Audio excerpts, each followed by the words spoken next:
Sini ya? Oke, Kak. Oke, Kak, ini kan Kakak sempat bilang ketemu dengan Jessica, mungkin Kak, kalau boleh tahu apa sih yang sempat dibicarakan sama Jessica sendiri saat bertemu gitu Kakak sendiri? Pembicaranya sih awal-awal pasti ukur banget, namanya juga saya nggak kenal dan hanya selama 4 bulan di Polda Metro Jaya, hanya lihat dia dibawa dari satu ruangan ke ruangan yang lain atau dibawa sama penyidik gitu ya. Jadi pertama kali datang ke rutan, malah justru ngobrol pertama justru di ruang sidang ya, di saat dia jeda waktu itu, terus yang bisa saya sampaikan di dokumenter ya, bahwa dia kasih surat gitu ya, terus saya balas. Nah tapi kasih suratnya itu kan juga udah karena buah dari hasil saya duduk terus di satu tempat gitu ya, terus saya berusaha untuk senyum ke arah dia gitu, dan paralel bilang juga ke Bang Otto, ke tim pengacara yang cewek terutama, karena memang Jessica deket sama tim pengacaranya yang cewek, bahwa saya mau wawancara nih, kenalin dong, bilang ada Christian nih dari stasiun televisi tempat saya kerja dulu untuk wawancara dia. Akhirnya setiap kali dia tuh saya berusaha untuk duduk di tempat yang dia dekat. Akhirnya kemudian mulailah ada jeda-jeda sidang itu tuh kan, ada jeda tuh mau sholat zuhur misalnya atau sholat asar, biasanya dia langsung balik ke ruang tahanan. Akhirnya dia agak lama duduk di situ. Nah di situ saya agak mendekat tuh, saya bilang Jess, boleh nggak saya wawancara tante gitu, Tante Imelda Wongso, dan akhirnya minta dia untuk wawancara dia. Nah akhirnya ngobrol pertama tuh justru di rutan, maksudnya ngobrol pertama di luar dari konteks sidang ya, itu pun pertama kali hanya dia lihat saya gitu terus senyum, saya juga lihat senyum, karena saya juga nggak tahu mau nanya apa, kan nggak mungkin nanya kabar ya, ada orang di dalam ruang tahanan dan dia lagi menghadapi sidang yang begitu berat, nggak mungkin saya tanya kabar lah. Jadi awal-awal saya tentu mencari bahan pembicaraan, tapi lama-lama nemu juga, karena ternyata di dalam rutan itu tuh ada selebriti, ada politisi di dalam rutannya Jessica ya dulu ya, di rutan Pondok Bambu. Jadi mulailah saya bilang, tau nggak Jess, dia orang terkenal misalnya, atau di rumah tahanan itu ada jus gitu ya, mau jus nggak, jus apa, jus buah naga atau apa, itu sekadar obrolan itu. Atau gimana dia cerita teman-teman dia di rutan juga ada yang sering nonton sidang, karena kan ternyata di rutan itu di koridor itu ada televisi di tempat, di ruang-ruang pertemuan mereka ya, ruang bersama ya, saya nggak tahu spesifik, tapi itu ada televisi, dan mereka Jessica bilang teman-temannya juga sering nonton kamu gitu ya. Terus dia cerita ada banyak kan di dalam rutan itu ada ibadah gitu ya, ada ibadah, ada misa, ada sembahyang buat umat Buddha gitu ya, ada umat Muslim juga ibadah. Biasanya sih ngajak dia, aku didoi aja loh buat didoain sama mereka gitu. Jadi dia keliling tuh ke semua teman-temannya dia di antar umat beragama yang berbeda, doain dia supaya dia lebih kuat ngadepin sidang. Karena kan mereka ngikutin tuh, sekarang tuh sidang atau keterangan saksi yang ini tuh memberatkan atau meringankan gitu. Biasanya mereka ikut komentar, dan disitulah dia cerita gitu. Dia cerita. Nah itu paling obrolan kami, dan di sela-sela itu pasti saya tanya ya mengenai satu, Jess, kamu kenapa tuh pas masuk ke Olivier di Grand Indonesia kenapa cilingak-cilingok gitu. Disitulah dia cerita tuh, kenapa sih harus cilingak-cilingok gitu. Wah, dia tanya balik ke saya, emang aneh ya orang masuk ke dalam kafe, terus karena kamu bareng-bareng sama teman-teman kamu, kalau teman-teman kamu belum datang, ya aku pasti lihat tempat-tempat duduk yang kira-kira yang bagus yang mana ya, yang bakal disenangin sama teman-teman yang lain itu Mirna dan juga Hani yang dalam perjalanan itu gimana ya. Terus saya bilang, tahu nggak, kamu pilihan kamu, tempat duduk kamu itu tuh jauh loh dari CCTV. Jadi kalau kita tahu kan di CCTV di ruang sidang, di ruang sidang itu kan CCTV-nya pecah-pecah ya, karena saking jauh jarak tempat duduk itu juga jadi dicurigain tuh, Jas, saya bilang gitu. Kamu dipikir mau memang sengaja pilih tempat itu. Waduh, aku nggak tahu juga ya, kelihatannya itu yang paling nyaman untuk nunggu, karena kan aku diminta nunggu, aku kepagian katanya datang karena harus bukan ganjil genap, dulu 3 in 1, kalau 2016 itu 3 in 1 katanya harus nunjukin itu. Terus termasuk saya tanyalah pasti ya soal kenapa sih celana yang kamu pakai waktu itu tuh, waktu kejadian ya, maksudnya kamu minta buang ke pembantu. Terus dia bilang karena memang robek gitu. Jadi dulu tuh 2016 kalau kita semua bisa google lagi ya, mukanya atau berat badan Jessica itu dia itu lebih berisi di 2016 awal-awal ditangkap ketimbang waktu di sidang. Nah bajunya itu katanya dia nggak bawa banyak dari Australia karena memang mungkin hanya 2 minggu rencananya di Indonesia. Terus baju udah nggak ada yang, baju yang dia bawa tuh udah nggak ada yang bersih gitu ya. Terus ya udah dia pakai baju dia yang lama dan itu udah nggak muat. Nah mobilnya suaminya almarhum Mirna itu tuh SUV, jadi tinggi gitu. Jadi kalau dia buru-buru akhirnya robek, dan dirobek di tempat yang nggak bisa jahit lagi. Itu semua kenapa harus dibuang sih? Wah, kita juga nggak tahu.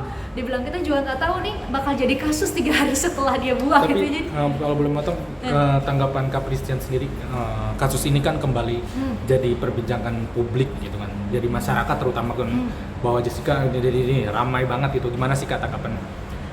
Sama aja sih sebenarnya terjadi di tahun 2016 juga udah kayak gini ya. Jadi 2016 juga udah di ruang sidang aja tuh orang yang duduk di lurusan sini pasti yang percaya Jessica nggak salah, yang duduk sebelah sini bahwa percaya Jessica salah. Termasuk di media sosial, tapi dulu media sosialnya tuh mungkin hanya Facebook yang paling masif, grup Facebook ya, terus ada grup-grup WA. Kalau sekarang kan mungkin ketambahan TikTok, terus Instagram juga saya lihat rame ya. Jadi ya ini mau udah terjadi dari zaman 2016, tapi mungkin kembali lagi jadi perbincangan, publik diingatkan lagi bahwa ada kasus ini tuh sejak ada film dokumenter Netflix gitu. Tapi gimana sih tanggapan kakak sendiri, kan dibilang katanya lebih mendukung Jessica kata netizen?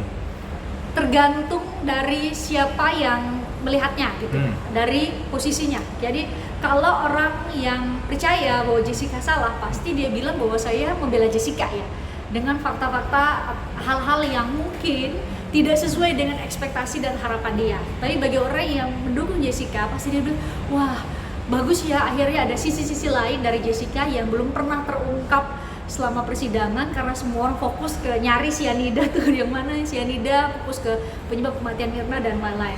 Sedangkan saya mau tekankan juga bahwa pernyataan saya tidak untuk mengubah putusan loh, tidak untuk mengubah putusan atau bilang bahwa Jessica itu salah atau enggak. Jessica salah atau enggak itu harus diproses hukum ya. Tapi sebagai jurnalis nih, saya dari misalnya nih ada 10 fakta soal Jessica. Nah, saya wajib memverifikasi fakta 1 benar apa enggak, fakta 2 benar apa enggak. Nah, ketika dari 10 fakta itu ada beberapa hal yang menurut saya tidak tepat dari yang saya temukan selama berinteraksi dengan Jessica, maka itu juga wajib saya menyampaikan ke publik. Persoalan kemudian itu dikait-kaitkan bahwa oh ini mau bela Jessica ya, tidak dalam konteks itu. Saya dalam konteks yang objektif, ada kasus hukum di satu sisi, tapi juga mengenai karakter Jessica, mengenai latar belakang keluarga Jessica. Itu kan hal-hal yang tidak benar gitu ya, yang mungkin hanya jadi spekulasi dan kemudian saya ungkapkan di dokumenter maupun di berbagai wawancara sih. Jadi ya tergantung akan melihat gimana. Saya sendiri tidak dalam konteks untuk membela Jessica, karena saya sangat menghormati proses hukum yang sudah berjalan dan yang saat ini peninjauan kembali yang saat ini lagi diajukan sama Jessica sendiri. Tapi kalau melihat sosok Jessica itu seperti apa sih Kak? Sosok Jessica biasa aja ya, setidaknya pergaulan saya beberapa waktu selama proses persidangan itu menurut saya biasa saja. Perbandingannya dengan teman-teman sepantaran, saya juga sepantaran sama dia, hanya beda 3 hari gitu ya. Jadi malah menurut saya dia sosok yang jauh lebih agak kekanak-kanakan dikit dari umur yang waktu itu umur 28 tahun gitu ya.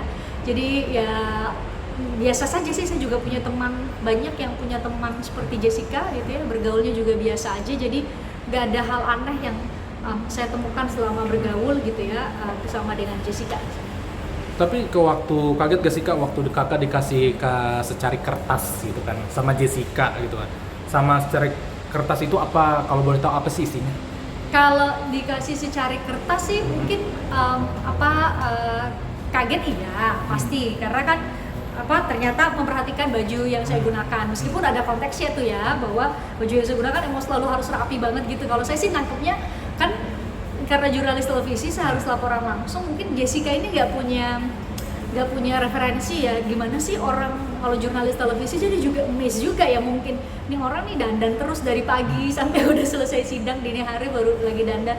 Tapi paralel dengan itu juga saya minta ke Bang Otto ya, Bang Otto untuk wawancara dan memperkenalkan saya dengan Jessica gitu. Jadi sebenarnya nggak berdiri sendiri ya, maksudnya nggak tiba-tiba ini harus dikelirkan nih, mungkin karena Netflix itu wawancara sebenarnya aslinya 2,5 jam, tapi karena mungkin ini dipotong-potong ya, jadi seolah-olah saya tiba-tiba gitu ya, tiba-tiba dikasih kertas sama Jessica. Kalau saya sih menangkapnya karena saya intens mendekati Jessica melalui pengacaranya dan juga pengacaranya dan juga termasuk juga Bang Otto. Akhirnya dia mau basa-basi gitu ya, saya nggak pernah nanya langsung ya ke Jessica soal ini.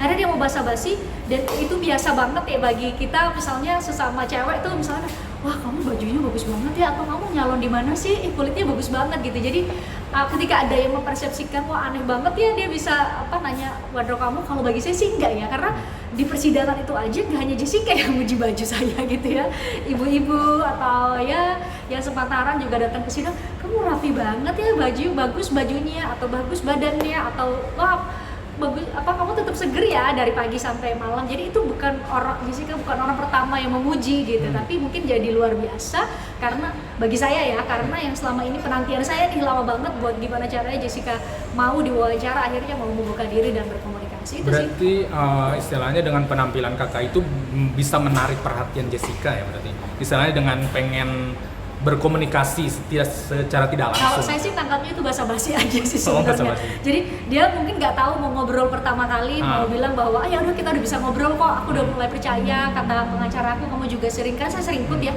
Setelah bubaran sidang saya juga sering ikut sama Bang Oto dan tim pengacaranya untuk tahu besok Bang persiapannya saksi apa nih, ahli apa nih, terus kira-kira apa aja nih pertanyaan-pertanyaan yang untuk membidas saksi-saksi yang dihadirkan sama saksi maupun ahli yang dihadirkan sama jaksa. Jadi saya intens nih. Kalau saya sih nangkapnya itu bentuk basa-basi bahwa halo gitu, karena dia juga nulis halo, I really like your radar gitu ya, J gitu, J ya, dia tulis J gitu ya. Jadi itu sih biasa banget kalau kita mau perkenalan pertama kali. Jadi saya nangkapnya dengan konteks saat itu ya, itu hanya basa-basi untuk menyapa saya, karena dia nggak mungkin nyapa halo gitu, nggak mungkin. Jadi dia kasih kertas dan saya mau informasiin bahwa Jessica itu biasa menjawab orang dengan surat.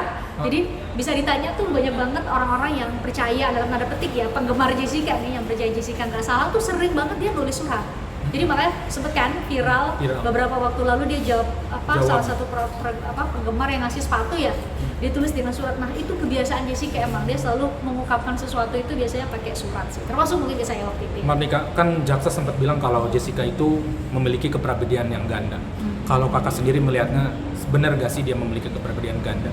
Kalau kepribadian ganda atau enggak itu tuh butuh banget namanya assessment, dan kalau jaksa menyebut itu berarti harusnya jaksa sudah punya hasil assessment yang bisa dipertanggungjawabkan gitu ya. Nah yang saya ungkapkan ini kan bukan berdasarkan assessment, saya juga nggak punya ilmu psikologi, tapi berdasarkan pergaulan saya sehari-hari sama dia. Saya tidak melihat ada dua orang yang berbeda gitu di hadapan saya gitu ya, selama saya ada gitu ya. Jadi mungkin bisa ditanyakan kepada jaksa kira-kira dasarnya beliau mengatakan Jessica punya kepribadian ganda seperti apa. Karena kan kalau memang dikatakan demikian, ini akan berpengaruh sama ini dong, sama hasil putusan gitu. Orang yang cacat atau orang yang terganggu jiwanya kan sebenarnya nggak boleh dihukum ya. Jadi menurut saya itu perlu untuk didetailkan lagi gitu ya, karena saya sendiri nggak melihat ada sosok Jessica yang dingin banget, enggak, orangnya hangat-hangat aja loh. Bercanda aja kayak kita ngobrol biasa gitu ya sama orang sepantaran, bahas mengenai banyak hal. Dia juga suka baca gitu ya, orangnya kan berpendidikan ya, dia lulusan Australia, desain grafis, ya biasa aja menurut saya. Berarti apa yang dilihat di persidangan sama di belakang layar itu beda ya sama Jessica? Oh iya benar, kalau itu benar. Kalau di persidangan teman-teman mungkin penonton yang lihat dari TV gitu ya, dia benar-benar cenderung diam. Coba deh perhatiin Mbak, dia cenderung diam, ngantuk banget karena itu sidang tuh, bayangkan dia berangkat, sidang dia kan mulai jam 10 jam 10 pagi, berarti dia tuh harus siap-siap jam 8-an lah, karena kan perjalanan dia juga dibawa dari Pondok Bambu, dia harus nyampe lebih dulu ke ruang sidang, jam 9-an dia udah nyampe di Pengadilan Negeri Jakarta Pusat, terus baru pulang tuh paling cepet jam 10 malam, jam 11, atau biasanya bahkan ada yang dini hari. Jadi dia ngantuk atau kadang-kadang juga ikut emosi kalau misalnya ada keterangan ahli yang atau saksi yang menurut dia sangat mengganggu gitu ya, atau juga kadang-kadang ikut senyum. Nah soal senyum nih harus dijelasin. Jadi kalau mungkin di TV itu kan udah kalau nggak ada mic nggak kedengeran. Jadi menurut saya nih pasti ada bias nih.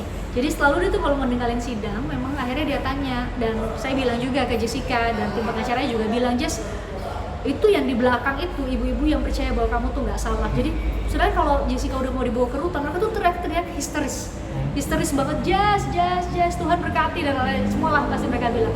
Akhirnya Jess nanya, itu cara, wah kok bisa ya ada yang percaya sama aku ya, dia bilang gitu. Gimana caranya berterima kasih sama mereka? Terus saya bilang, Jess kamu senyum ke mereka, terus kamu bilang gini gitu. Makanya sering lihat gak kalau di sidang dia mau pulang, Bang Oto sama pengacara-pengacara yang cewek itu selalu usaha untuk balikin dia ke arah pengunjung sidang, terus bilang terima kasih dan tersenyum. Jadi dia tersenyum di ruang sidang itu ya salah satunya karena konteksnya dia mau nyapa pengunjung sidang sih. Dengan ramainya film dokumenter ini kan netizen justru banyak mendukung Jessica dan tidak bersalah.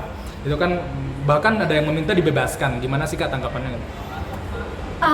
Bisa dimengerti sih kalau ada netizen warganet yang percaya Jessica nggak salah dan bahkan meminta dia bebas. Karena sejak 2016 putusan hukumnya aja itu tuh di kalangan para ahli hukum nih yang saya wawancara pun tuh berbeda-beda. Ada yang ya udahlah udah cukup bukti tuh, namanya circumstantial evidence kan, tidak berdasarkan bukti-bukti tidak langsung. Jadi sederhananya tuh karena di gelas ada sianida gitu ya, gelas yang diminum sama Mirna ada sianida 3.500, Jessica 33 menit bersama dengan gelas itu, maka Jessica diputus bersalah. Itu logika yang dipakai oleh hakim berdasarkan kasus bukti-bukti tidak langsung, CCTV gitu ya. Tidak ada loh sampai saat ini bukti mutlak telak gitu terang benderang bahwa Jessica nih beli sianidanya di mana. Nah, satu. Terus bawa sianidanya di mana gitu ya. Terus ada bukti telak tuh dia buka botol sianida dimasukin ke dalam, kan nggak ada. Ya. Terus bukti lain, motifnya apa coba? Kan biasanya kalau ada kasus-kasus ditanya motifnya Jessica apa? Nggak ada loh, nggak bisa dibuktiin. Jadi memang kasus ini tuh ada di ruang abu-abu bagi orang yang punya aliran hukum, punya pemahaman aliran hukum bahwa kalau memang kurang bukti atau nggak ada bukti mutlak mending dibebasin ketimbang kalau ada keraguan. Nah itu biasanya mereka memilih untuk baiknya Jessica dibebaskan. Tapi kan hakim ketika itu sampai di peninjauan kembali 2018 ya tetap percaya bahwa nih circumstantial evidence, nih bukti-bukti nggak langsung atau setidaknya dengan logika sederhana saya bilang tadi ya, ada gelas, ada sianida, Jessica ada di situ, terus ada Mirna meninggal. Tanpa harus dibuktiin bahwa bener nggak Jessica yang megang sianidanya. Beli di mana Jessica? Ada nggak gerakan dia masukin? Yang ada kan gerakan tangan dia goyang-goyang tangan kayak gini kan, ada gerakan tangan. Saya tanya juga itu ke Jessica waktu ke rutan. Jess, kamu kenapa sih ngapain angkat tangan gitu kelihatan di CCTV? Dia bilang, wah kalau nunggu selama 30 menit kamu diem aja nggak? Oh ya juga ya, maksudnya kan garu-garu kepala Cuma jadi itu yang gitu dipersepsikan jadi permasalahan ya kan? Bener, dipersepsikan bahwa itu ada gerakan tangan dia masukin ke ke dalam gelas gitu. Makanya sampai saya bercanda ke Jessica bilang gini, ya setelah kasus kamu ya, saya bilang gitu, saya tuh kalau kemana-mana saya pasti nyari tempat yang bener-bener depan tuh bener-bener ada CCTV supaya kalau ada apa-apa kelihatan gitu loh kalau saya nggak ngapa-ngapain atau gimana bisa dibuktikan secara telak gitu ya. Tapi, itu sih. Sekarang kan dengan ramainya kembali kan banyak pengacara yang membantu Jessica nih Kak, bahkan ada 60.000, bahkan Kamarudin, bahkan yang orang-orang pengacara Hotman juga ikutnya. Itu tanggapannya seperti apa sih yang ingin membantu pengacaranya? Nah itu dia, mungkin karena para ahli hukum itu juga Bang Hotman gitu ya, Bang Kamarudin Simanjuntak juga punya pemahaman aliran hukum bahwa kalau memang nggak ada bukti yang telak, mutlak, mending dibebaskan. Karena kan ini beda banget nih sama orang yang ngeracun misalnya, sama-sama ya misalnya kasus ngeracun.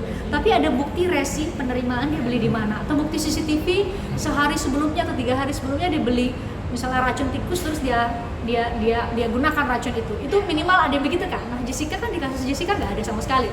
Beli di mana, kapan dia menguasai, terus dimasukin kapan gitu, itu abu-abu banget. Jadi mungkin para ahli hukum itu juga tersentuh ya. Makanya kan Bang Hotman saya lihat ya beberapa caption dia di IG gitu ya, dia bilang waduh soal Jessica bersalah atau enggak itu hanya Tuhan yang tahu, tapi menurut hukum gitu ya, menurut aliran hukum yang dia percayai bahwa kalau memang hakim ragu atau bukti-bukti itu diragukan, ya mending dibebaskan. Nah itu mungkin yang memicu ya para para pengacara ribuan gitu ya membantu Bang Otto dan tim pengacara Jessica yang udah ngawal kasus ini dari awal sih. Kalau boleh tahu kenapa sih Jessica itu sebegitu tenangnya gitu kan? Kalau misalkan dilihat dari persidangan begitu kalem berjalan, bahkan ini tuh kasus besar gitu. Saya tanya itu juga ke Jessica ya. Kalau ini benar-benar saya tanya ke Jessica, kenapa sih sangat tenang di sidang menurut ukuran kita semua gitu ya. Ternyata dia bilang bahwa kan sidangnya disiarkan secara langsung. Bahkan kalau teman-teman sadari bahwa mamanya hanya sekali loh datang ke ruang sidang. Karena sidangnya disiarkan secara langsung, mamanya ternyata bisa nonton. Jadi dia melarang mamanya datang supaya nggak nangis dan nggak mendengarkan apapun kata saksi atau ahli yang mungkin bisa menyudutkan dia dan bisa menyakiti hati dari mamanya. Ternyata live. Nah, sedangkan kata dia mukanya sering diambil ya, kata teman-teman dia di rutan ya. Makanya dia sedang mending daripada dia nangis dan itu akan membuat ibu dan bapaknya nangis juga, keluarganya juga nangis, ya dia berusaha untuk tegar. Itu jawaban Jessica ya, dia berusaha untuk gimana caranya, oke, kita optimis aja, Bang Otto dan pengacara yang lain berusaha untuk membuktikan sebaliknya dia nggak salah gitu. Jadi tapi sebenarnya di luar dari situ dia juga emosional dan sedih ya, bisa ditanya ke pengacara-pengacara dia yang cewek ya, tapi karena dia benar-benar mau jaga ibunya terutama ya, jangan sampai sedih sih, itu dia tahu dia lagi di live-in, jadi dia nggak mau. Terakhir nih Kak, kalau sosok Ibu Jessica sendiri gimana sih Kak? Kalau Sosok ibunya Jessica adalah sosok ibu yang sangat sayang sama Jessica ya. Kenapa saya bisa bilang kayak gitu? Karena ibunya tuh bisa nggak ada absen-absennya tuh datang ke rutan bawain makanan yang dibutuhkan sama Jessica, dan tidak pernah absen untuk ikut tim pengacara, setidaknya nih ya yang saya ikutin rapatnya. Jadi setiap kali balik dari sidang nih, itu ada satu tempat di ruang meeting di salah satu hotel di Jakarta Utara tuh, biasanya Om dan Tante udah bantu juga ya makanan dari hotel, tapi misalnya siap-siap, misalnya kalau Bang Otto atau tim pengacara lain misalnya butuh kopi tengah malam, apa Bang, Pak Otto nanti kita siapkan lain. Jadi mereka mungkin tidak memahami ya soal substansi hukumnya, tapi mereka selalu ada. Itu dua. Terus yang ketiga, Tante Imelda Wongso itu adalah ibu yang benar-benar sangat hancur hatinya ketika anaknya divonis 20 tahun penjara. Saya sendiri menyaksikan, karena setelah vonis Jessica 20 tahun penjara, saya masih ikut sama Bang Otto dan tim pengacara untuk ketemu sama Tante Imelda Wongso dan Om Minardi ya, papanya Jessica. Dan di situ benar-benar nangis-nangisnya. Saya sendiri sebagai wartawan di tengah pilihan gitu. Sebenarnya kan saya kalau mau eksklusif nih, saya hidupin aja handphone, terus saya ambil gambarnya mamanya Jessica nangis meraung-raung karena anaknya dihukum 20 tahun penjara, tapi enggak, saya pilih untuk mendengarkan Tante Imelda Wongso. Dia sambil meluk saya dan dia bilang, wah dia sedih banget lah, dia bilang bahwa mungkin aduh kalau nggak dihukum 20 tahun penjara, Jessica juga bisa membangun masa depan dia sih. Jadi ya seperti halnya ibu yang kehilangan anaknya harus masuk penjara 20 tahun penjara sih, sedih banget sih pasti. Oke Kak, makasih.